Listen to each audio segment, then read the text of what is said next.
আসসালামু আলাইকুম রহমতুল্লাহ।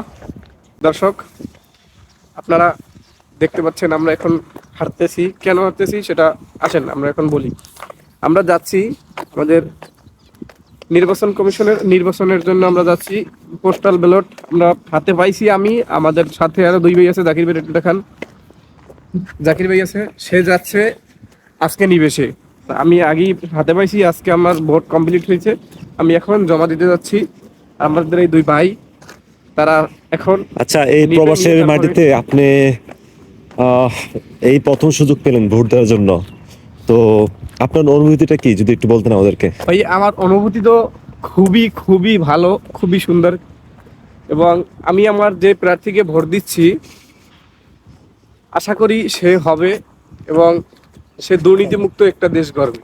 আমাদের যে বরগুনা জেলা সদর, বরগুনা এক আসনের যে, যারে আমার মন থেকে আপনি কি ভোটটা দিচ্ছি। বরিশালের বরগুনার কথা বলতেছেন? জি জি ভাইয়া, বরিশালের বরগুনা। আচ্ছা। জি, তো বরগুনা এক আসন, আহ, আসন নাম্বার 109।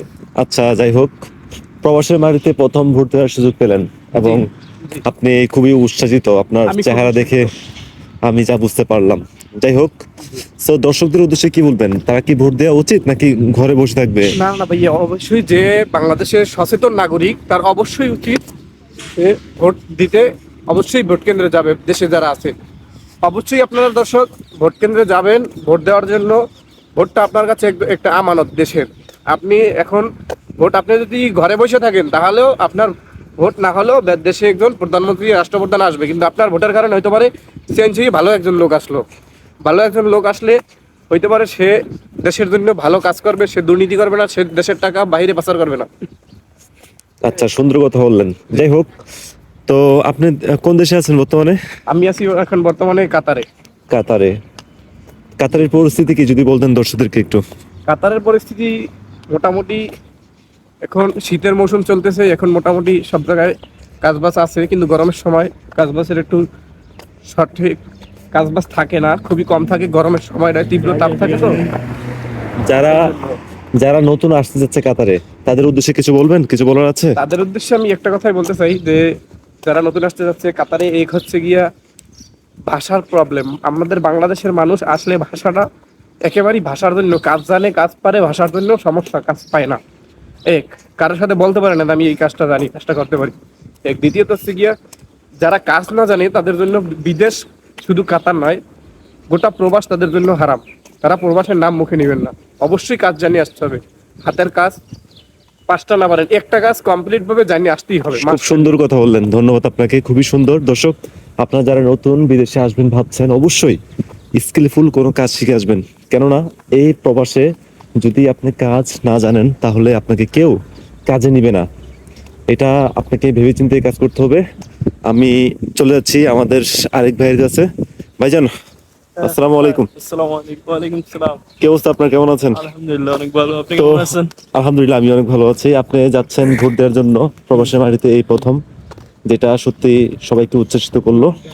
তো আপনি কি বলেন যারা নতুন আসবে বিদেশে, তাদের উদ্দেশ্যে? আসলে যারা নতুন আসবে তাদের কাজের স্কিল জানতে হবে। ঠিক আছে, যে মানে কোন অনেক কোন ধরনের, কাজগুলো মূলত শেখা উচিত? বিশেষ করে ইলেকট্রিশিয়ান, এসির কাজ বা বিভিন্ন যেগুলো হাতের কাজ আছে, যেগুলোর ভালো বাংলাদেশেও ভালো চাহিদা আছে, এগুলো যদি শিখতে শিখতে পারে তাহলে এখানে ভালো চাহিদা আছে, ভালো স্যালারি আচ্ছা, আছে। যারা আপনার দেশে গ্রাজুয়েশন কমপ্লিট করছে, তারা ভাবে যে দেশের মাটি থেকে বিদেশের মাটিতে গেলে সহজে জব মিলবে, এই ক্ষেত্রে আপনার চিন্তা ভাবনাটা কি? এটা কি সত্যি পাওয়া যায় এরকম, যারা গ্রাজুয়েটেড হয় কিন্তু স্কিল নেই, হ্যাঁ। তারা কি আসলে কোনো লাভ হবে আপনার মনে হয়? না, আসলে আপনার এখানে কাতারে কিন্তু আসলে আপনার কাজের উপর আপনার স্যালারি নির্ধারণ করা হবে এবং চাকরি নির্ধারণ করা হবে। ঠিক আছে, তো আসলে এখানে গ্রাজুয়েটটা তেমন প্রয়োজনীয় না, কিন্তু আপনার কাজের স্কিলটা জানতে হবে ভালো করে। আচ্ছা, হ্যাঁ দর্শক, আপনারা আশাবাদী ইতিমধ্যেই বুঝতে পেরেছেন। কেননা বিদেশি মাটিতে আপনি যতই শিক্ষিত হন, উচ্চশিক্ষিত হন, আপনার জন্য স্কিলফুল হওয়াটা খুবই গুরুত্বপূর্ণ। কেননা যদি স্কিলফুল না হন তাহলে আপনাকে কেউ কাজে নেবে না।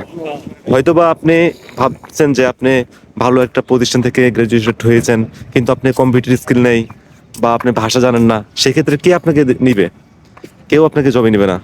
সুতরাং আসার আগে অবশ্যই পড়াশোনার পাশাপাশি আপনাকে স্কিলফুল হতেই হবে।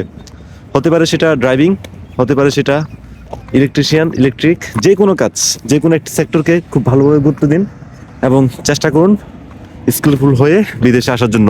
ইনশাল্লাহ সফলতা মিলবেই। তো দুজন দাঁড়ান একটু, দর্শকদের উদ্দেশ্যে কিছু বলেন, বিদায় নেন। আমি দর্শকের উদ্দেশ্যে এখন একটা কথাই বলতে চাই যে আপনারা সকলে ভোট দিন আপনাদের নিজের পছন্দের প্রার্থী এবং সৎ এবং যোগ্য লোক দেখে ভোট দিন, কোনো মার্কা দেখে নয়। এইবারের ভোট হবে দেশ পরিবর্তনের ভোট, গণভোটে হ্যাঁ দিন এবং কোনো মার্কা দেখে ভোট দিবেন না। আপনার পছন্দের প্রার্থী এবং আপনার যে প্রার্থী আপনার দেশের কাজ করবে, দেশ উন্নয়ন করবে, দেশের টাকা পাচার করবে না, তাদেরকে আপনারা ভোট দিন। এটাই আমার আপনার কি আপনার মতামত কি? হ্যাঁ, আমি ওনার সাথে একমত। আসলে যোগ্য লোক দেখে ভোট দেওয়া উচিত, মার্কা দেখে না। যারা যোগ্য তাদেরকে ভোট দেওয়া উচিত দেশের উন্নয়নের জন্য, দেশের স্বার্থে, আমাদের দেশের মানুষের স্বার্থে ভালো মানুষকে, সৎ মানুষকে ভোট দেওয়া উচিত।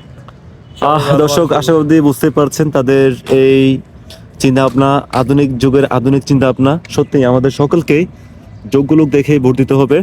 তো দর্শক সবাই ভালো থাকুন, পরবর্তী ভিডিওর জন্য অপেক্ষায় থাকবেন আশাবাদী। দেখা হচ্ছে নেক্সট ভিডিওতে। আসসালামু আলাইকুম।